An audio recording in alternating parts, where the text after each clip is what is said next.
শান্ত ভদ্র মার্জিত আছো তারাই শুধু আমার পেন নেবে। এখানে যে যে মূর্খ অশিক্ষিত শেষে চুপচাপ বসে থাকো, কারণ মূর্খ অশিক্ষিত অভদ্রদের কাছে আমি পেন বিক্রি করি না। আর এখানে যে যে ভদ্র শিক্ষিত শান্ত আছো তারাই দাঁড়াও আর আমার পেনটা কিনো মাত্র 10 টাকা 10 টাকা 10 টাকা।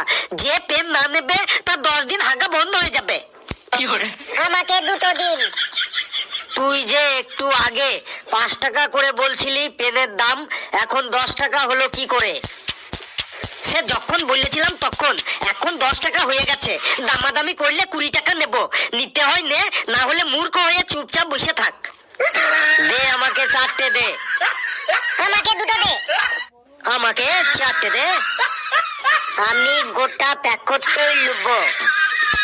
স্যার আর পেন আছে আপনার কাছে? থাকলে তাড়াতাড়ি দিন। বাবা রে, জীবনে